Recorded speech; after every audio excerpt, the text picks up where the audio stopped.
In Genesis chapter 30, we're going to pick up mid-stride. So we're coming out of what Andrew taught on.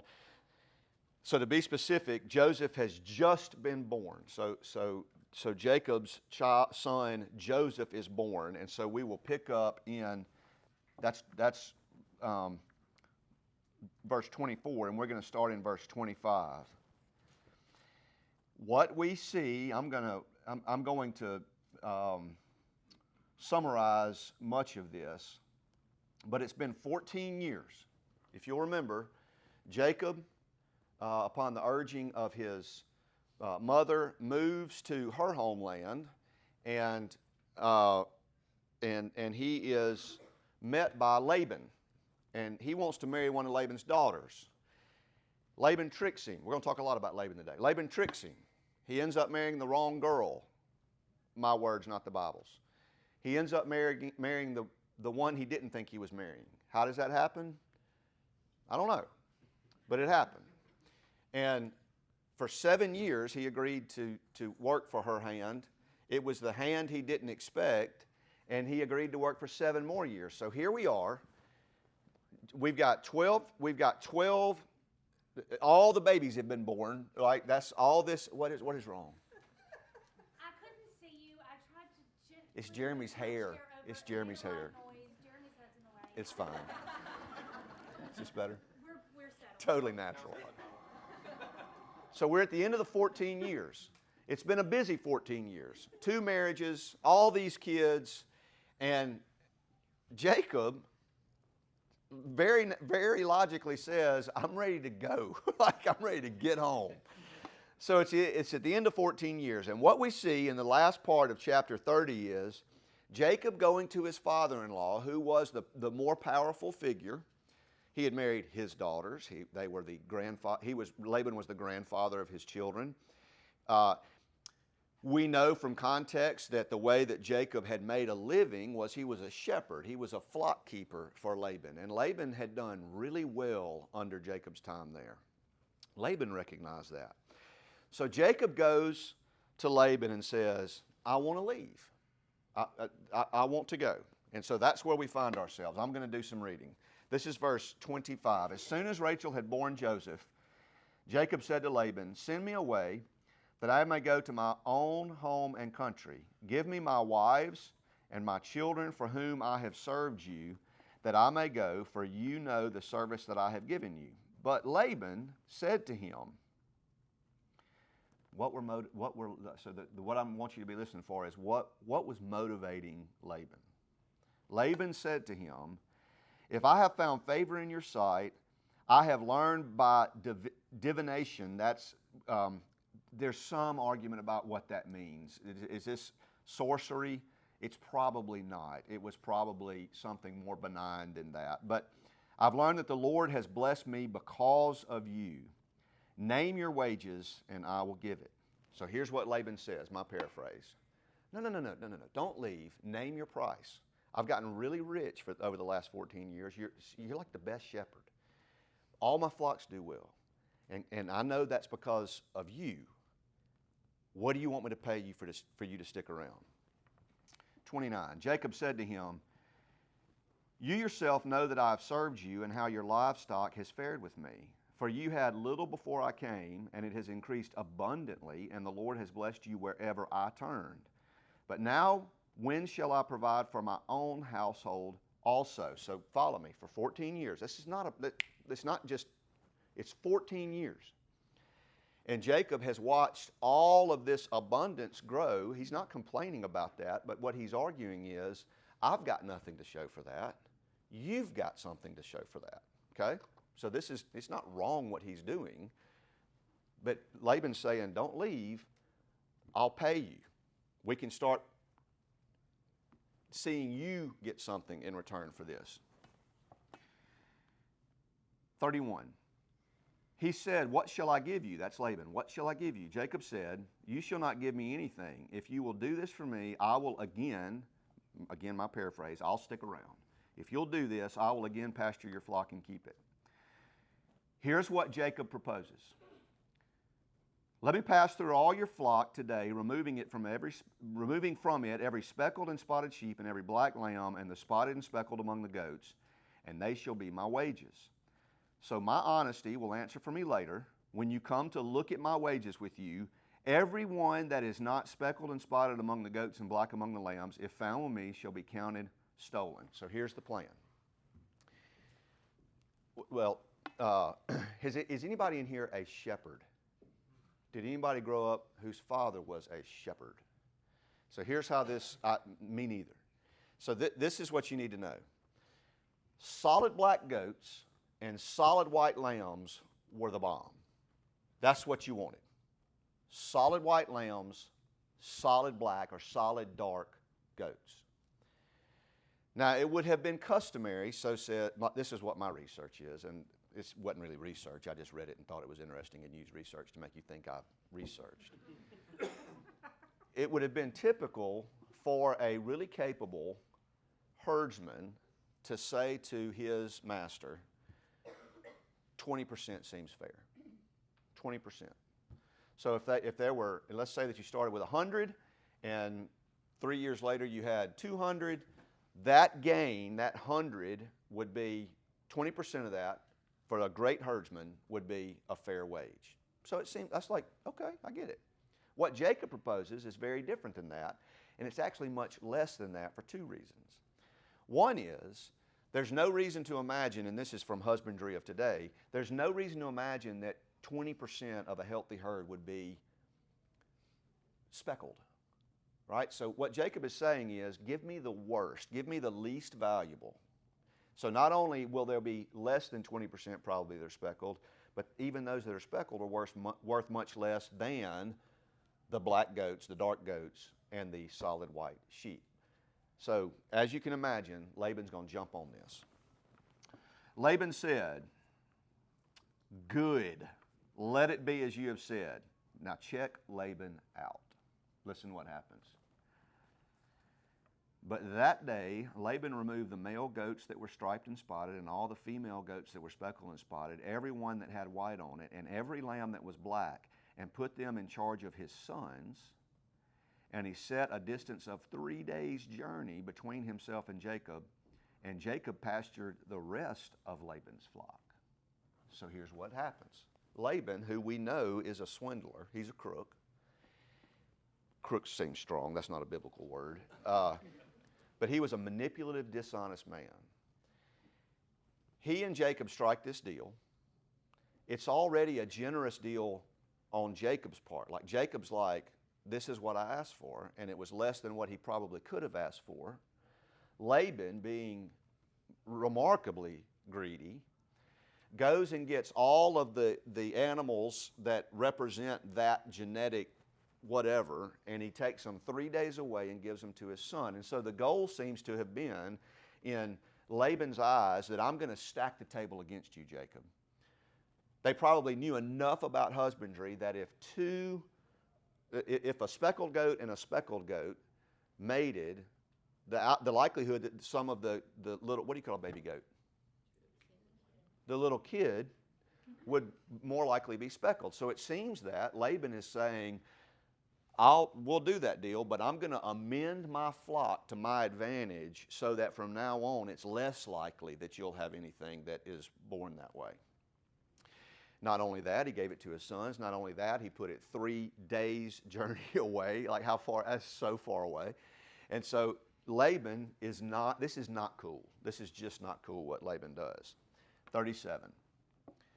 Then Jacob took fresh sticks of poplar, I know what that is, and almond, I know what that is, and plane trees, and nobody knows what that is.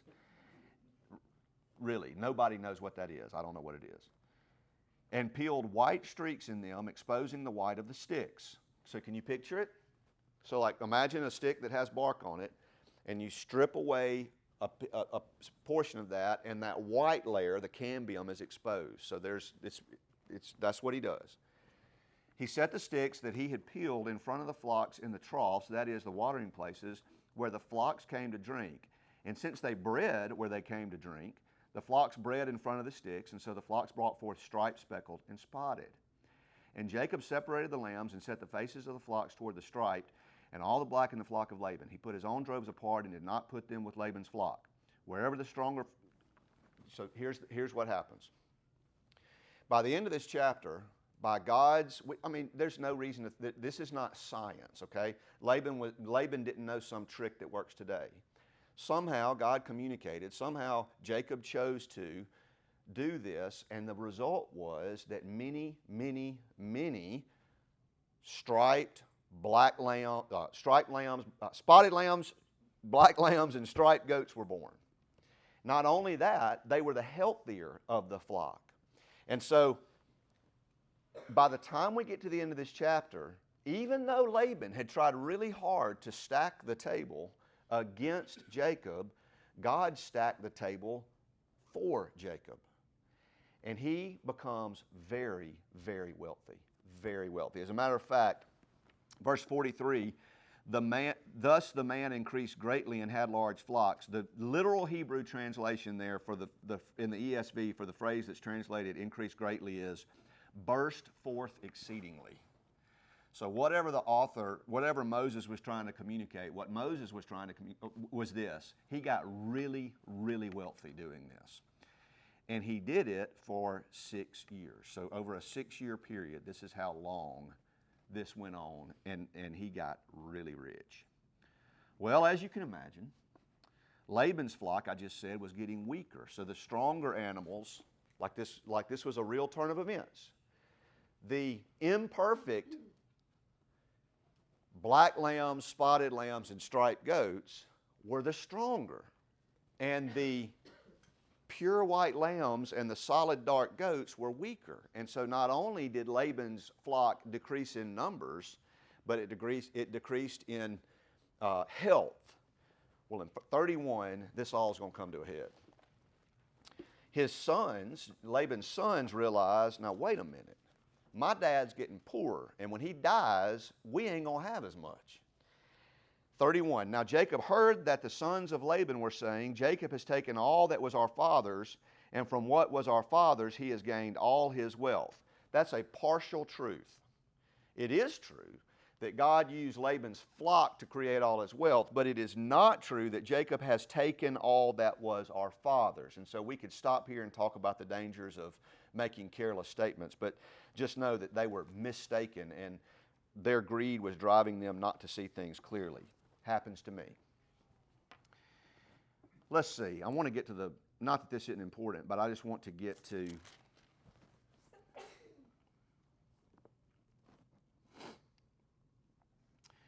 all right. Let's do it this way. This is a long chapter, and let me tell you what happens. Jacob has had enough, and he says, we're leaving. Laban has completely turned on Jacob, it appears. So whatever goodwill existed from the beginning has decreased over time, and now 2 decades later, it's gone. Laban does not care for Jacob at all.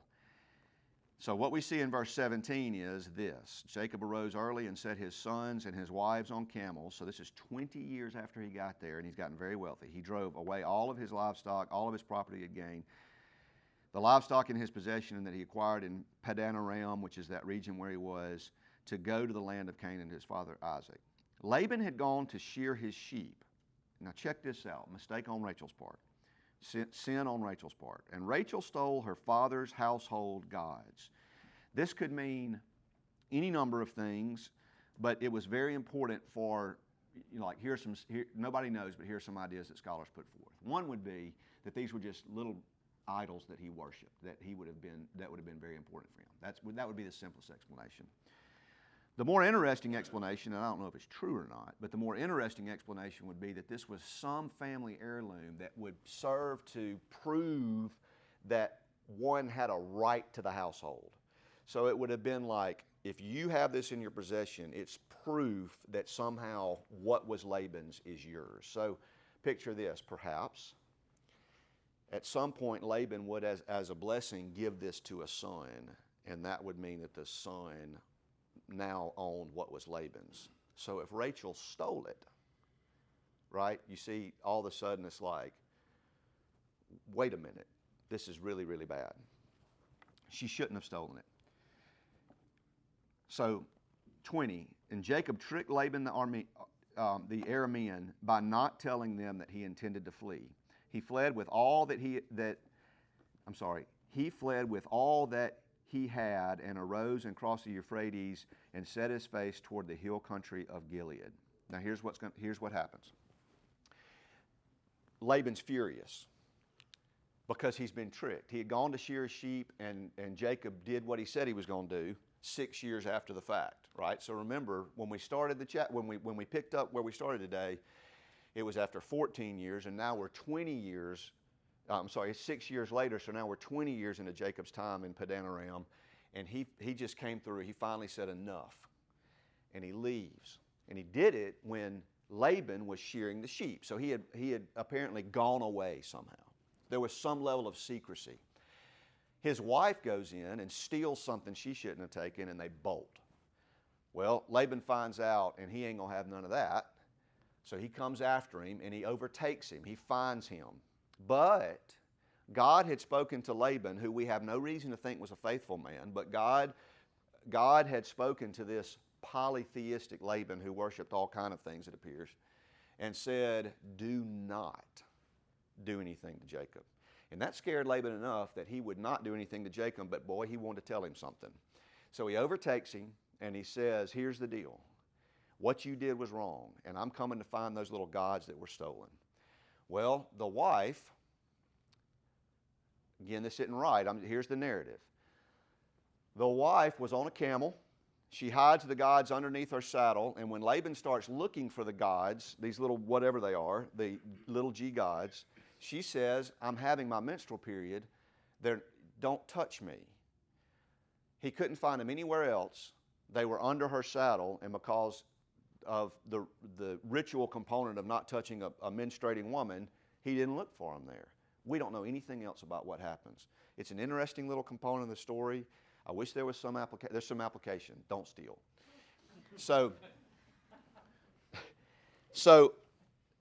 in the end, we're through with this chapter. In the end, Jacob and Laban make a deal.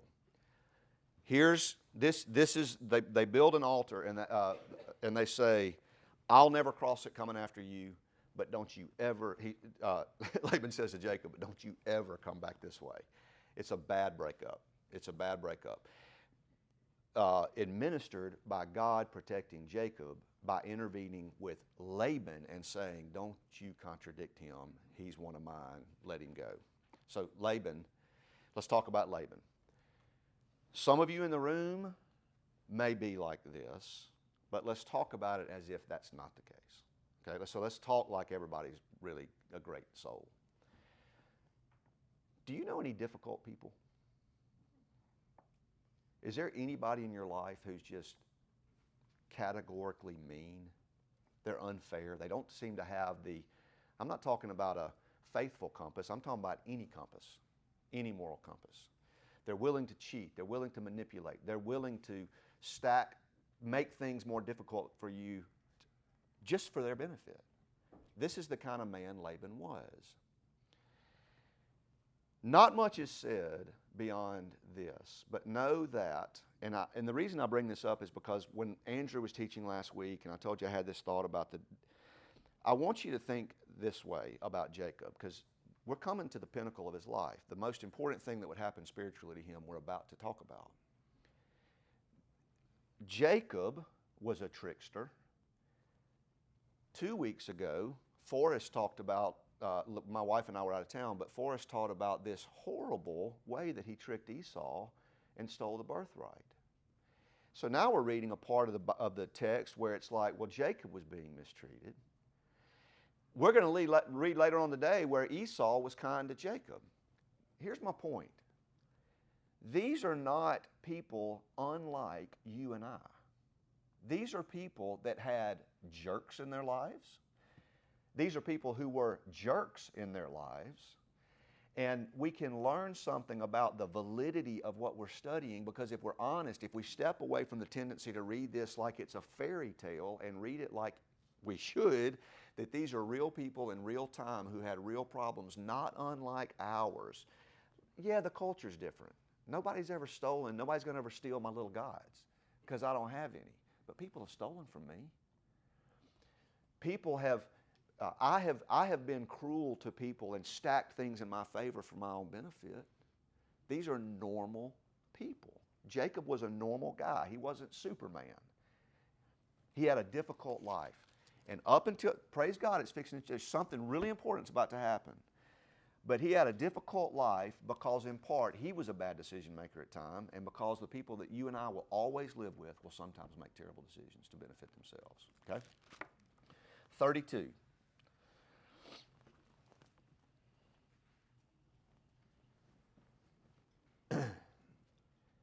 Jacob and Esau, 20 years later, are about to see each other for the first time. And everything that we read in everything that we read in the whole of 32 is Jacob preparing to meet Esau. Now you tell me, if you were Esau, what, okay, real question, I'm going to let you actually answer. Why would Esau, what might Esau have been right to have said to Jacob when they met up finally? 20 years, birthright stolen. What would Esau want to say? What would you want to say?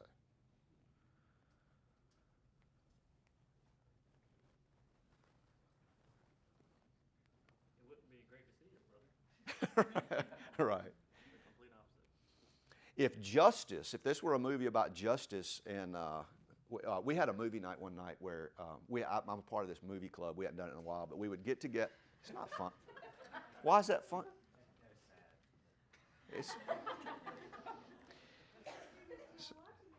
We watch 3 movies a night when we get together, and we pick a theme. So one night it was 3 movies. In one night? What time? It's fine. Stop, y'all. Listen. So we get together and we pick a theme. And one night the theme was revenge, and so we watched. Is it Natural Born? No, I mean, Law-Abiding Citizen, Count of Monte Cristo, and Man on Fire. Those were the 3 movies that we watched. This is movie worthy if you let Esau get revenge. Okay? Nobody wanted to answer the question. Here's the answer to the question. You would figure out some way in a compensatory manner to take from Jacob what he had stolen from you. All right? That's the human. If I wrote a movie, if I did a screenplay, I would need to sell a bunch of movies. I would need to amend this and make sure that what you and I feel would be, I want to see Jacob the trickster, like at the end of this movie, Esau wins. Okay? Here's what happens. In the first part of 32, so the first 21 verses, this super wealthy Jacob decides that he is going to court his brother Esau by parading to him these gifts. And it is a magnificent set of gifts. Here's what he says. Verse 13. And from what he had, stayed there that night, and from what he had with him, he took a present for his brother Esau. Check it out. Picture this. 200 female goats and 20 male goats. 200 ewes and 20 rams. 30 milking camels and their calves. For some reason, camels just hit different. 30 milking camels and their calves. 40 cows and 10 bulls. 20 female donkeys and 10 male donkeys. These he handed, this is 16, these he handed over to his servants, every drove by itself, and he said to his servants, here are the instructions, pass on ahead of me, go the day before, pass on ahead of me, and put a space between each one of those groups of animals. And he instructed, when Esau my brother meets you and asks, to whom do you belong, where are you going, and whose are these ahead of you, then you will say, they belong to your servant Jacob, notice the humble language, they are a present sent to my lord Esau, notice the humble language, and moreover, he is behind us. He likewise instructed the second and the third and all who followed the droves. You shall say the same thing to Esau when you find him. So here's the effect he wants to have. Esau looks in the distance, we've all done it, and you see a bunch of goats coming. and it was a lot of goats. Like it's a lot. Like this isn't like this isn't somebody holding, like it's a lot of animals. There's a lot of value. Like this was currency. And Esau would of course go, dude, whose are these?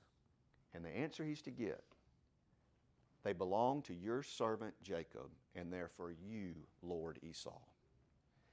And my man Jacob, who's being a little orchestrated here, put space between each group, and the goal is that the day before Jacob's going to arrive to meet Esau, he is going to overwhelm him and buy, in effect, his forgiveness. That's what his goal is to do. It is an impressive, impressive plan, and it would have been remarkable to have seen. But we got, yeah. When he says your servant, is he being condescending in that language, or is he saying like, no, I want to be your, because he had stolen the birthright, so Jacob, he's trying to ask for forgiveness through these means. Right. He's trying to say, I'm going to give you, so I took the birthright, and with that comes this sense of wealth. Look at all this wealth I'm giving you. Let's just get over what happened 20 years ago. Any more questions? Anything? I'm talking a lot. There's a lot of narrative. Questions are coming. All we got to do, so the plan's a great one. He starts filing these people over, and so that day, Esau must have been like, wow, but we got to get through the night. And the night is magic. I hate when I use that word. That sounds like, it's not magic. The night is glorious. The night is glorious. That same night, 22, here's the part that you probably are familiar with. The same night he arose and took his 2 wives, his 2 female servants, and his 11 children, and crossed the ford at the Jabbok, or of the Jabbok. So this was a part of this is the Jordan River, and there was a shallow place that was easy to cross. It's night. There's a little bit of panic implied here. It would have been more dangerous than doing it in the day, but check out the result of this. 23, he took them and sent them across the stream and everything else that he had, and Jacob was left alone. So picture this. He's done everything that he can. We know that he's scared. He has moved his family across the river, and either he didn't go across the river or he came back across the river, and without any light, we just find Jacob alone. What happens next must have been horrifying. And Jacob was left alone. No introduction. We have no idea how this happened. This is what the Bible says. And a man wrestled with him until the breaking of the day. That's what we discover. So again, this is not how we tell stories, and thankfully there's more to be told. But the setup is this. Jacob is all alone. He's terrified. And to add to this difficult, certainly anxiety-filled night, some dude wrestles with him all night long. This is an actual physical wrestling. This is not symbolic of anything. There's no reason. There's not one reason to think that this was not literally a physical person wrestling with Jacob. When the man saw that, and we don't know anything. We don't know if they talked. Like he's just sitting there and now he's wrestling somebody. When the man saw that he did not prevail against Jacob, he touched his hip socket, and Jacob's hip was put out of joint as he wrestled with him. Then he said, this is Jacob, I'm sorry, no. Then he said, whoever this guy is, we'll talk about it, let me go, for the day is broken. But Jacob said, I will not let you go unless you bless me. And he said to him, what is your name? And Jacob said, Jacob. Then he said, your name shall no longer be called Jacob, but Israel, for you have striven with God. That's what strives with God, striven with God, that's what Israel means, and have prevailed. With God and men, and have prevailed. 29, then Jacob asked him, please tell me your name. But he said, why is it that you ask me my name? And there he blessed him. So Jacob called the place Peniel, saying, for I have seen God face to face, and yet my life has been delivered. The sun rose up, and as he passed Peniel, limping because of his hip. And then there's the next verse says that to this day, or at least until Moses wrote this, the Jewish people didn't eat the sinew of the thigh because of this. Let's talk about it. How many of you have studied? How many of you are familiar with this story? Raise your hand. By show of hands, how many of you are familiar with this story? What do you picture? Like, just picture the wrestling. What does it look like? What does the guy look like? There's some mystery to it. Yeah. What else? Jacob probably never saw whoever it was. Like, again, it's easy to imagine, unless it was a brilliant full moon, it's very likely that Jacob never, like, this would have been terrifying. There's no account of any talking. And Jacob would have had no reason to know what was going on, meaning he was probably scared for his life the whole night long. And Jacob was giving all that he had. Somehow, I don't know why this, but when I've been taught this in the past, I was like, it was a casual wrestling match. It's not what this was. This was dangerous feeling. This was very scary to Jacob, certainly. But what Jacob didn't know, and here comes the fun part. I've been excited about talking about this. Here's the great part. What Jacob didn't know is, until later, that either he was wrestling, scholars disagree about this, he was either wrestling God, Christ, so he was either wrestling a human manifestation of God, a human manifestation of Christ, or an angel, some agent of God. Doesn't matter. None of that matters. What is a fact is that there was, at any point in the night, whoever he was wrestling could have won the fight. When you read this in the Hebrew, how it's translated in the English, what you're tempted to believe is that this man that he was wrestling with was giving all he had. And he just finally realized, man, I can't beat you, Jacob. You're better than I thought. That's not at all what happened. The illustration that was given, when I was getting ready, here's the illustration that was given. It would be like, this was the illustration. I don't think a lot about martial arts, but this was the illustration that was helpful. Imagine you make it up in your mind, the most powerful, skilled, able martial arts master in the world. And just in the very first class, this master gives permission to a child, give me all you got. And the master allows the child, as long as he wants to just throw everything at him that the child has got. But at any point, the master could end the fight. So don't think of this like God just couldn't get Jacob figured out. There came a point by God's providence where he just ended it. He touched, the Bible says, Jacob's hip and it was out of socket. Not cool. So again, like when I'm reading, I can remember thinking about this, and I never really stopped and thought about how excruciating this must have been. They wrestled all night. It's a terrible night. And then right before daybreak, it's like, hey, how's that? Now, John Calvin, in his commentary on this, hold on, I'll get there. Let's finish up the narrative, and then I want to talk about the theology of this. Jacob says to this, he's in pain, he's exhausted, and he says, bless me. And probably what's happening is Jacob is figuring out that something really miraculous is going on. He is probably starting to think, this is far more powerful than me. And he says, even in the pain and the exhaustion, bless me. I don't know what he was expecting, but the response from God is, what is your name? Do you know what Jacob's name means? Trickster, usurper, liar. Literally in Hebrew, heel grabber. The picture is, I'm going to drag you back and get what was. So he had a terrible name. And in this moment, on this night, by God's design, he is forced, in order to get the blessing that we'll learn about, he's forced to admit who he is. And out of mercy, God changes his name to Israel, which is it's a new start, if you will. John Calvin draws the wonderful parallel this way.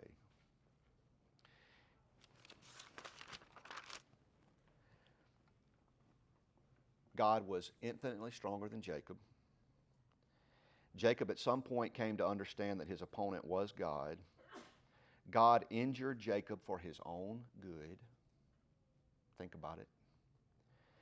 The pinnacle of this story is not the wrestling match, but Jacob's admitting his own name, so to speak. What is your name? I'm a deceiver. And the application is this. It is indeed a blessing when God brings our sinful character into focus, even if it means we are injured in the process. Listen, God has every right to hurt you. The symbolism here is so rich. In order for God to subdue this prideful, thievish character of Jacob, in a physical fight, he dislocated his hip. In my life, it has been the story of God that when I make bad decisions, that God in His mercy hurts me. This is the Hebrews picture of discipline. And it is real, and it hurts, and it costs. Jacob would limp the rest of his life, it appears. And there are things in my life, there are emotional limps I have.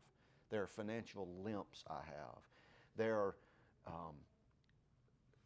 spiritually, I just am things that only my wife and my closest friends will ever know about me. Ways that I've been hurt, ways that I've hurt people.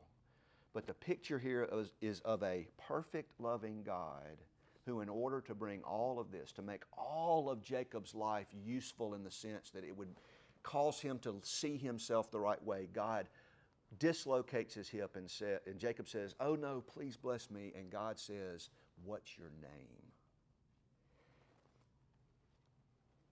What's your name? Think about it. What's your name? Deceiver, adulterer, drunkard, liar, selfish. That's who we are. And for God to bless us, we have to say our name. And then God changes our name. This is the picture of salvation that Calvin draws. The blessings of God come through repentance. And God is faithful to give us a new name. Child of God, redeemed. It's like that's this morning's sermon, forgiven. Jacob, the next day, the changes are immediate. So it's time. This incredible night goes. Who knows what this would have been like, right? Like when you read this, you just forget about it and move on to the next chapter. Like Jacob had not slept. He's got a dislocated hip, and he's fixing to meet his brother Esau. And so what he does is he has divided his family up because he's so afraid that Esau's going to kill everybody. He has this idea, well, listen, if I divide everything up into two camps, if one camp sees Esau going after him, by the way, Esau had 400 men with him. It was an army of sorts. We don't know what Esau had in mind. We don't know that Esau had this good faith, this goodwill attitude toward Jacob when all this process of getting 400 men together started. But Jacob's going to shift things around, and so here's what he does. He orders, so Esau's gotten all the animals.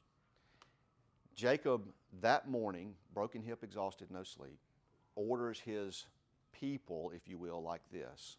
He starts at his least valuable, and he puts them at the front of the line.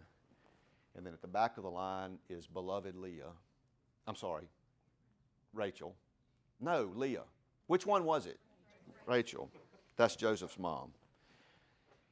And then, in a complete, unlike Jacob, his whole life move, right? Do you remember what his name meant? Heel grabber? He puts his servants at the front of the line, and he puts his most beloved at the back of the line. And in this beautiful picture, Jacob walks up beyond, and the first person that walks up to Esau is Jacob. If he were trying to protect himself, that was the wrong way to do it. Why did he do it that way? Because God had changed, like he saw the demerit of the way that he had lived his life, and now he was going to put himself in danger to protect the people that he loved. The end of the story is this. Esau said, there's this verse, we're out of time, but there's this verse that they just embraced and wept. Esau doesn't bring retribution. He loves his brother. The meeting is a great one. As a matter of fact, it was so great, Esau says to Jacob, come home with me. For some reason, we don't know quite why, Jacob says, no, things ain't just quite right. My flocks are tired. If I drive them hard for a day, they'll die. Let you go ahead. Esau agrees to that. Esau goes 100 miles away. Jacob goes 4 miles away. And that's where we'll pick up next week with a terrible story. Now, it's easy in this picture, in this telling, so this is a long narrative. I've talked a lot. It's easy to imagine that Jacob's the good guy, Laban's the bad guy, and Esau came around. That's what you picture. And if a human was telling the story, that's the story. Jacob was a flawed good guy. Laban was just the evil one. He was the bad guy. And Esau came around, and turns out Esau's a cool cat. That is not what this is about. Let me tell you this story. The biblical picture of this is Jacob was a bad guy, Laban was a bad guy, and Esau was a bad guy.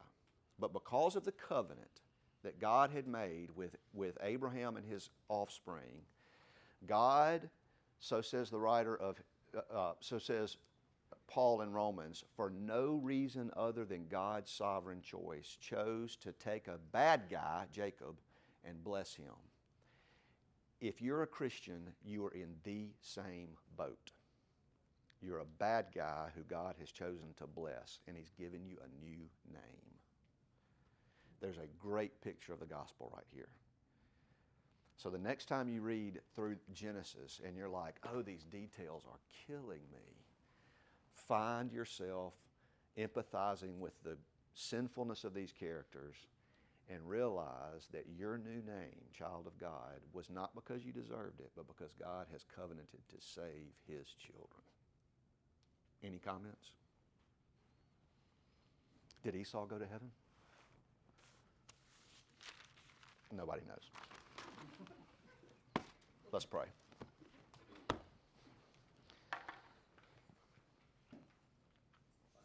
It was true of Abraham, Lord. It's true of Jacob we see today. It's true of David. It's true of Solomon. It's true of Moses.